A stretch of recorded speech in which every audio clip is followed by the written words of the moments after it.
Sa mga pagkakataon na kala ko'y tayo masaya, bighati at pautang aking naramdaman. Pilit kinakalimutan ng mga nakaraan, nagtatanong ng kasagutan kung bakit nangyari ang pagkakataon na ibangon aking sarili. Nagsisisi, yan ang palagi kong bukang bibig, at napatunayang ko di ito ang tunay na pag-ibig. Ako ay nasaktan ng sobra, mga mata ko laging lumuluha. Hindi ko akalain na magiging ganito ang sitwasyon na relasyon. Galit aking nadama sa bawat bukas at bawat oras.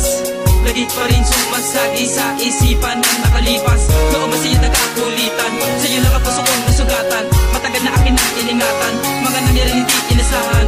Ang akala ko magiging tayo sa huli, pero sakit ang dulot nito at ighati.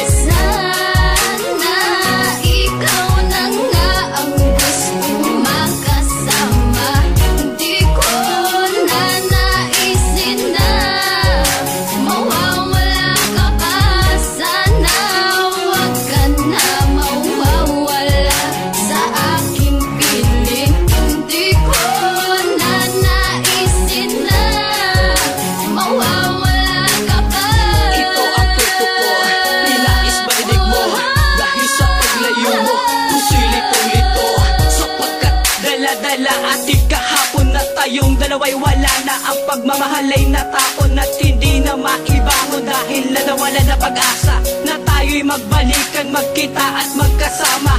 Ngayon ko pala pinag-iisipan na hindi ka talaga sa aking buhay. Kahit na kamali ang mapunta ka sa ibang mga kamay, hindi ko kakayanin na mawalay ka sa akin. Tanging dasal na sa may kapal, ika'y aking makapiling. Kataka, di ko kayang mawala ka. Pangarap ko sa'yo sinta, ikaw ang nag-iisa at walang iba.